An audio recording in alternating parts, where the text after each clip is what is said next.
오늘 말씀 전하도록 하겠습니다. 오늘은 그리스도의 속량 이제 세 번째 그리고 이제 마지막 시간이 되겠습니다. 우리는 첫날 그리스도의 속량을 스바냐의 노래 너희 하나님 여호와가 너희 가운데 계시니로 배웠습니다. 그리고 어제는 출애굽기의 심장이 무엇인가? 우리는 죄로부터 구원받았을 뿐만 아니라 구원의 목적이 있는데 그건 스케누, 내가 너와 함께 거하고. 그러니 구원은 한 번 받은 사건이 아니라 꾸준히 진행되고 두렵고 떨림으로 이루어야 할 사건.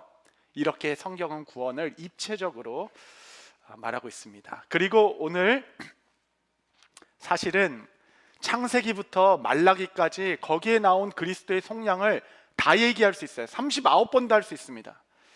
그런데 뒤에 성령님도 하셔야 되고 해야 되고 뒤에도 줄줄이 또 교회까지 기다리고 있는 좋은 주제들이 많아서 오늘은 오실 메시아를 밝히 노래한 이사야의 계시, 이사야서에 나온 그리스도의 속량, 이것을 좀 다루고자 합니다. 구약은 한마디로 오실 메시아를 기다리는 책, 구약은 기다리는 책이에요. 기다리는 책. 신약은 오신 메시아를 전파하는 책입니다. 우리는 메시아를 지난 수천 년 기다려왔고 오신 메시아를 주님 오실 때까지 전파하고 있는 큰 역사의 흐름, 지금은 역사의 후반전입니다. 그래서 우리는 종말의 시간을 살고 있다라고 이야기하고 있습니다. 이사야서는 대표적인 이 두 파트로 되어 있는데 앞에는 심판, 뒤에는 회복. 전반부는 심판의 책이죠. 이사야는 목이 곧은 백성이라 라고 하면서 하나님의 피할 수 없는 심판을 전반부에 얘기합니다. 하나님의 심판은 결코 즉흥적이거나 우발적인 사건이 아니었어요. 정확한 죄를 순서대로 나열하며 너희 안에 피할 수 없는 심판이 예비되어 있었다라고 얘기합니다. 그 심판의 정당성과 공평함, 공명정대한 사건이다라는 것을 이사야는 힘주어 여호와의 재판이라는 그 큰 틀 안에서 이사야를 예루살렘을 고발합니다. 하나님께서는 이사야서에 그 공평한 재판에 증인들을 부르세요. 증인들. 너희의 죄가 얼마나 흉악한지, 나의 심판이 얼마나 정확한지 두 증인을 세워서 너희 가운데 증언하게 하겠다라고 얘기합니다. 은밀하게 하는 심판이 아니에요. 공명정대하게 증인을 세워 하나님께서 그의 죄를 물으십니다. 첫 번째 증인은 하늘과 땅이었어요. 여러분, 우리는 시간과 공간의 제약을 받기 때문에 인간은 늘 100% 이렇게 합당한 증인이 될 수 없습니다. 언제나 자기 생각, 자기 한계, 공간과 제약 가운데 자기 이해도에서 증언할 따름이겠죠. 그러나 하늘은 위에서, 땅은 바닥에서, 땅 위의 모든 것을 아는 것이 하늘과 땅입니다. 하늘이 증언한다라고 얘기하는 거예요. 땅이 너희를 고발하고 있다라고 이야기하는 겁니다. 여러분, 이것이 창조 세계의 질서입니다. 최초의 살인인 가인은 목격자가 없었어요. 그래서 그 죄를 물을 수 없었습니다. 누가 가인을 고발했는가? 그 순결한 땅에 그 피를 쏟음받은 그 땅이 하나님께 고발하였느니라 라고 얘기합니다. 억울한 자, 순결한 자의 피를 내가 받았습니다 라고 울부짖었던 것은, 증인이 되었던 것은 땅이었습니다. 반대로 시편에 보면 하늘이여 노래하라, 땅들아 찬양하라 이렇게 나오죠. 여러분, 이것이 하나님이 창조하신 자연과 우리가의 상관관계이기도 합니다. 여러분이 계신 땅은 지금 무슨 노래를 부르고 계십니까? 하늘이 보고 있고 땅이 증인인데 우리가 어찌 하나님 앞에서 죄 없다 말할 수 있겠습니까? 이것이 첫 번째 증인이었습니다. 두 번째 증인은 더 흥미롭습니다. 하나님께서 누구를 증인으로 세우셨는가? 1장 10절 말씀해 보면 너희 소돔의 관원들아 여호와의 말씀을 들을지어다. 너희 고모라의 백성아 우리 하나님의 법에 귀를 기울일지어다. 소돔과 고모라, 소돔의 관원들, 고모라의 백성들, 니네 다 나와. 그리고 증인으로 세운 겁니다. 무시무시하죠. 소돔과 고모라는 그들의 죄악으로 말미암아 그냥 불의 심판을 받았던 도시, 그들은 심판으로 완전히 멸망한 도시 아니겠습니까? 그 심판을 경험했던 소돔의 리더들, 고모라의 백성들아 다 나와서 너희가 증인이다 라고 이야기하는 겁니다. 그들이 보는 거예요. 우리의 죄악이랑 예루살렘의 죄악이랑 똑같은 겁니다. 우리가 했던 것보다 오히려 더한 거예요. 더 심하게 죄를 범하고 있습니다. 그렇다면 공의의 하나님은 어떻게 그들을 심판할 것인가? 뭐 자기 백성이라고, 자기 자식이라고 우리가 했던 거와 똑같이 할 것인가? 아니면 좀 더 약하게 할 것인가? 우리가 지켜보고 있습니다 라고 증인들로 세우신 하나님의 공명정대함, 너희가 와서 판단해라. 너희 죄악이 그렇게 심판받았지, 지금 이스라엘의 죄악은 어떠하며 그들은 어떤 심판이 공평한 것인지 너희가 증인이 되어라 라고 무시무시하죠. 만약에 그들이 예루살렘의 심판이 공명정대하지 않았으면 이들은 부당합니다 라고 소리칠 것입니다. 하나님의 공의가 흔들립니다 라고 얘기했을 것이에요. 영광에 물든 교회, 영광. 여러분, 영광은 항상 두 측면이 있죠. 하나는 구원을 통한 영광입니다. 은혜를 베풀었을 때 우리는 그 영광을 찬송하게 되죠. 두 번째 영광의 측면은 공명정대한 재판, 그 판결로 말미암아 우리는 박수 치게 되는 것입니다. 이 땅에 공평한 재판이 없고 정의와 질서가 무너져 있는데 어떠한 재판관이 공명정대하게 나라의 질서를 세우고 심판을 명했다면 모든 사람들은 그를 박수치기 시작할 것입니다. 우리가 피고가 되어서 그 심판 앞에 그냥 멸망이라는 판결을 받을 수 있을지 모르겠지만, 우리에게는 재앙이지만 하나님을 둘러싼 천군 천사에게는 찬양이 울려 퍼질 것입니다. 그 심판은 공명합니다. 정대합니다. 그 심판은 공의롭습니다. 공의 하나님을 찬양하기 시작할 것이에요. 이사야서에 지목된 죄악들은 예루살렘에 남은 것은 심판밖에 없다라는 이 재판에서 나온 결과뿐이었습니다. 그래서 이사야는 1장부터 4장까지 이스라엘의 패역한 죄를 고발하는 것이에요. 4장까지 고발합니다. 그리고 5장에서 이사야는 그 유명한 포도원의 노래를 부르기 시작해요. 포도원의 노래. 여러분, 그 노래의 가사를 좀 보십시오. 5장 1절에서 2절 보시면, 나는 내가 사랑하는 자를 위하여 노래하되 내가 사랑하는 자의 포도원을 노래하리라. 내가 사랑하는 자에게 포도원이 있으며 심히 기름진 산에로다. 땅을 파서 돌을 제하고 극산품 포도나무를 심었도다. 그 중에 망대를 세웠고 또 그 안에 술틀을 팠도다. 좋은 포도 맺기를 바랐더니 들포도를 맺었도다. 포도원 주위가 옥토, 가장 좋은 땅에, 기름진 땅에 땀을 흘려 밭을 갈굴 때 돌을 다 제했어요. 극상품의 좋은 나무를 심었습니다.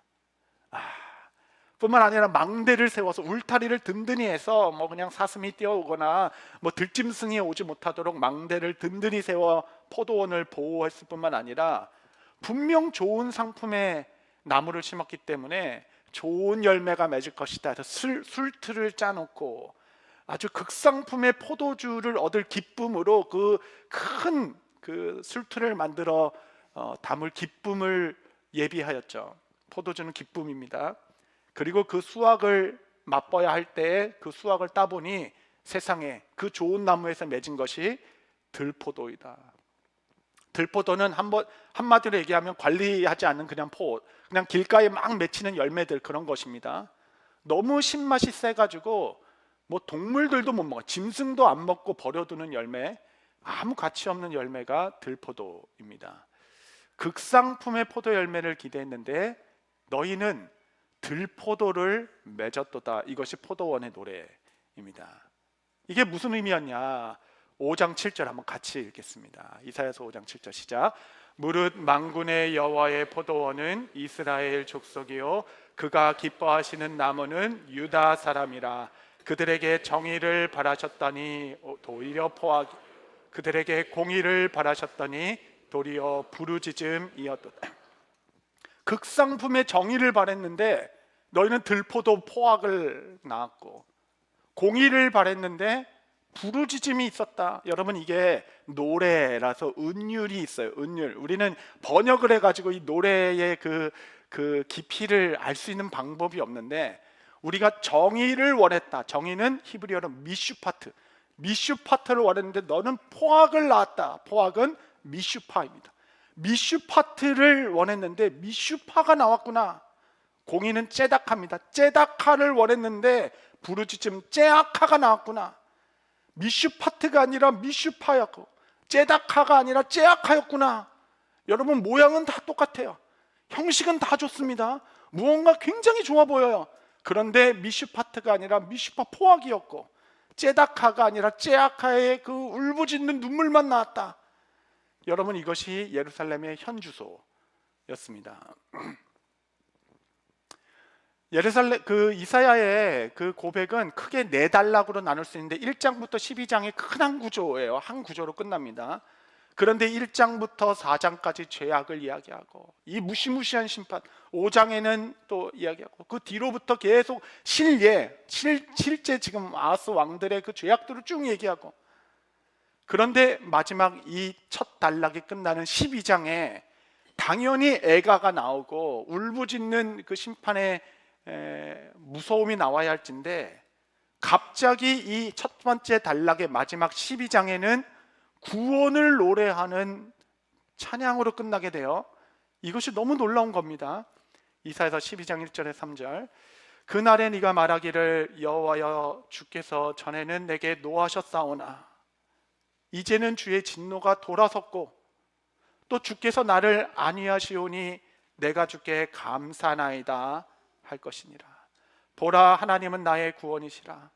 내가 신뢰하고 두려움이 없으리니 주 여호와는 나의 힘이시며 나의 노래이시며 나의 구원이심이라. 그러므로 너희가 기쁨으로 구원의 우물들에서 물을 기르리로다.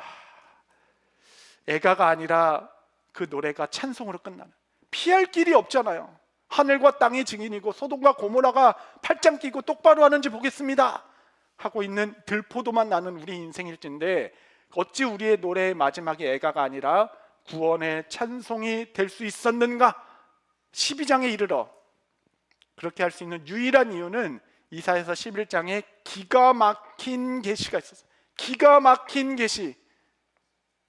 여러분, 좋은 나무 우리에는 들포도밖에 매지 않았는데 하나님께서 새로운 가지를 내셨다, 새로운 나무를 주실 것이다 라는 계시가 이사야서 11장 1절입니다.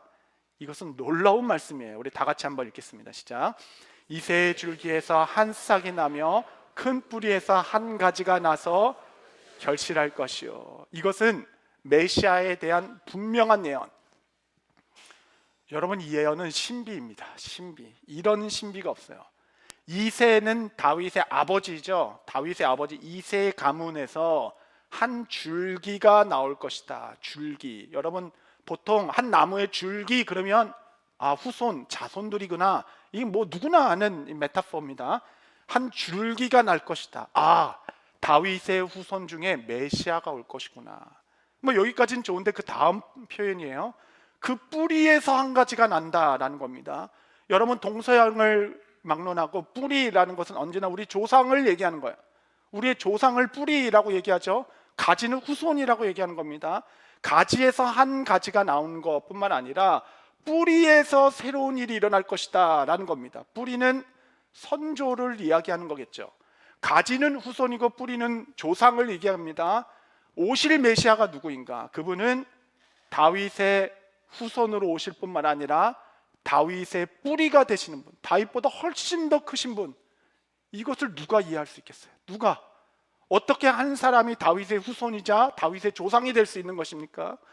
이것이 창조주의 놀라운 경륜, 우리의 이성을 뛰어넘는 기묘한 하나님의 방법으로 그러한 구원자가 올 것이다. 이것이 이사야서 11장의 계시입니다. 그가 오셔서 어떤 나라를 세울 것인가?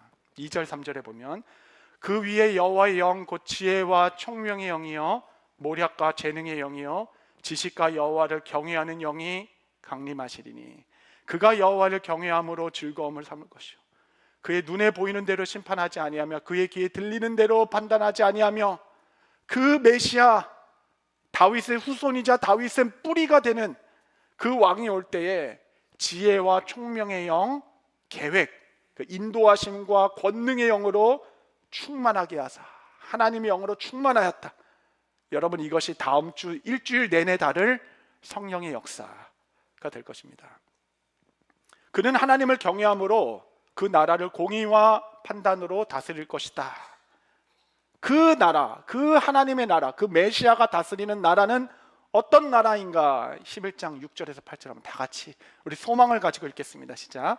그때 이리가 어린 양과 함께 살며 포범이 어린 염소와 함께 송아지와 어린 사자와 살찐 짐승이 함께 있어 어린아이에게 끌리며 암소와 곰이 함께 먹으며 그것들의 새끼가 함께 엎드려지며 사자가 소처럼 풀을 먹을 것이며 젖먹는 아이가 독사의 구멍에서 장난하며 젖된 아이가 독사의 굴에 손을 넣을 것이라.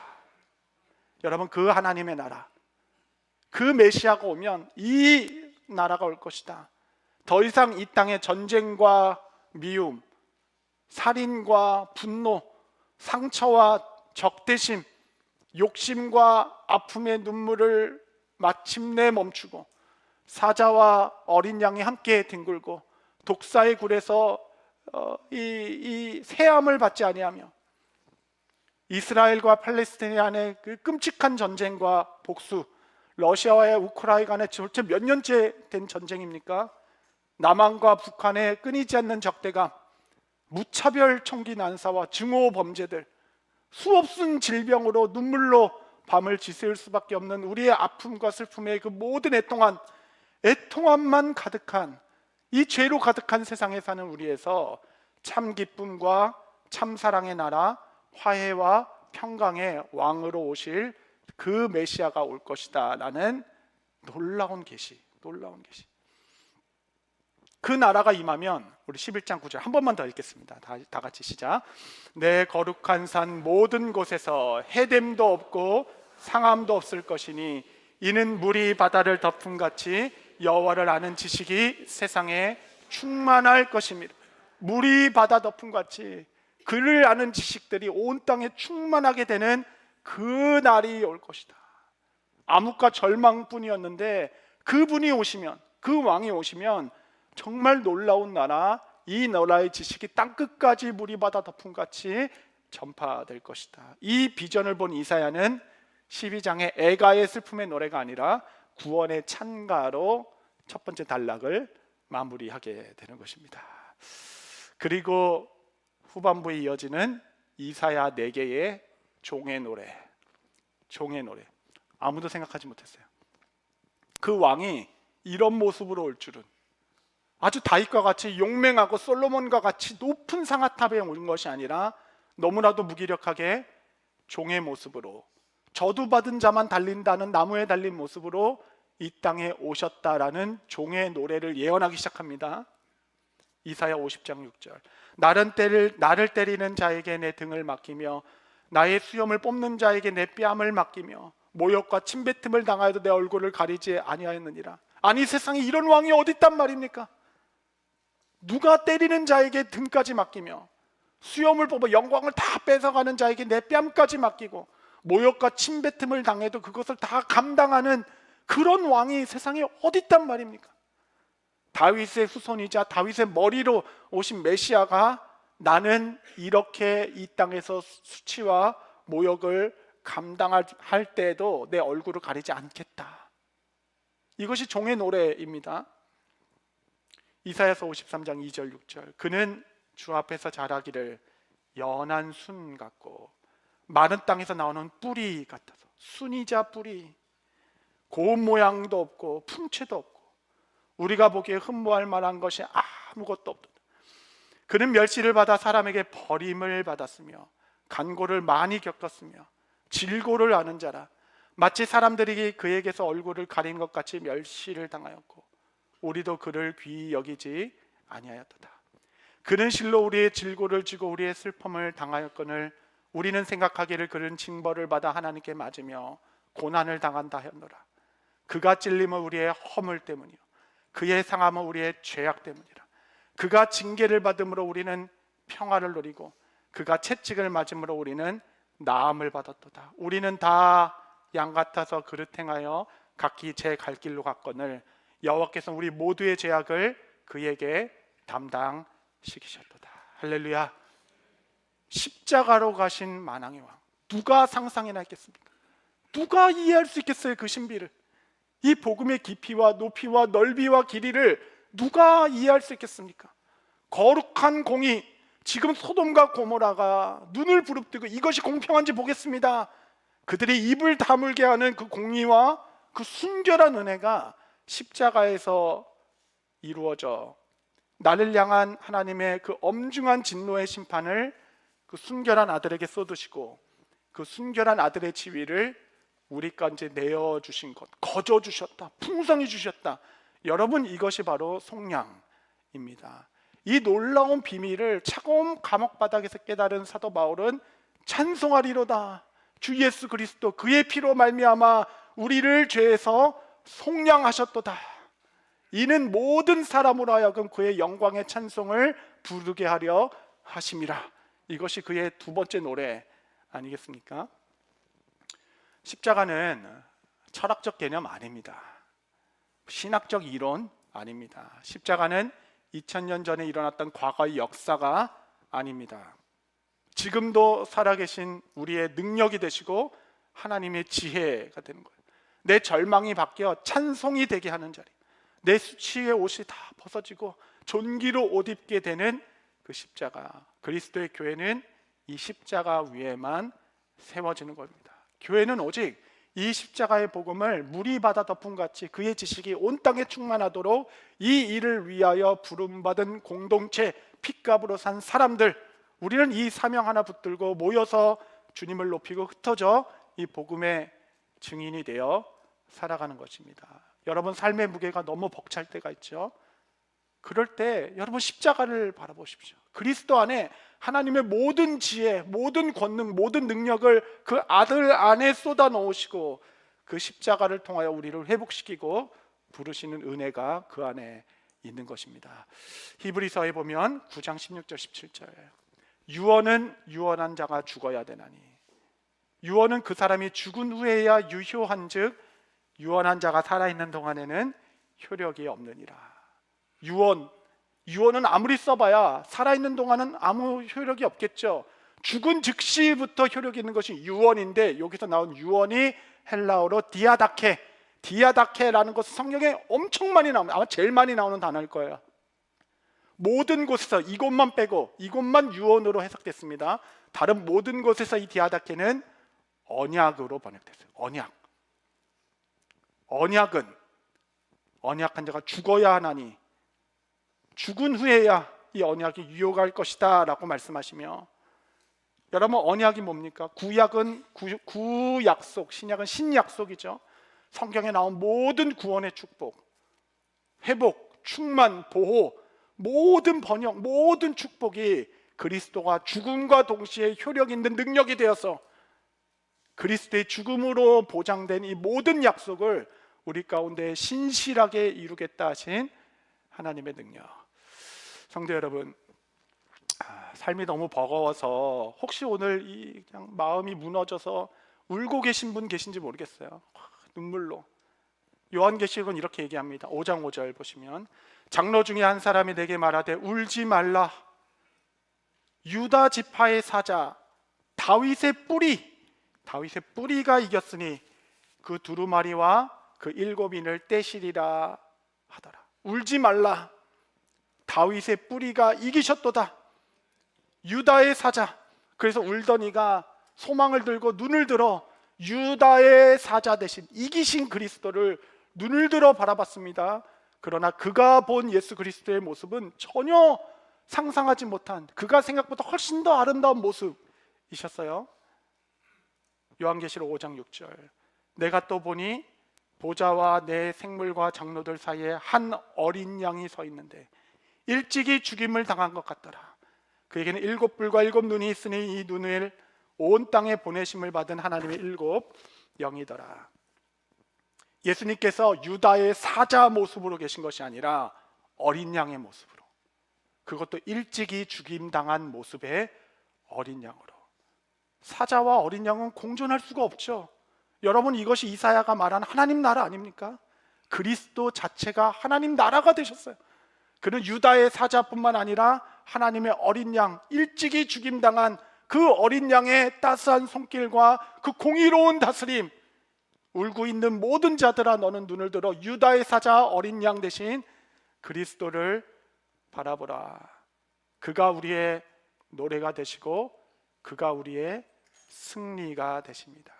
우리가 이 땅에 사는 동안 그 그리스도의 복음으로 충만히 물들어 물이 바다 덮은 것 같은 하나님의 영광을 땅끝까지 전하다. 그날 거기서 어린 양의 보좌 앞에 함께 모여 승리의 만찬의 잔을 함께 드는 그 복된 날을 소망하며 우리가 새롭게 시작하는 40년을 열어가며 그 영광과 복음으로만 물든 교회 되게 하옵소서. 이것이 우리의 기도요 우리의 사명이 될 것입니다.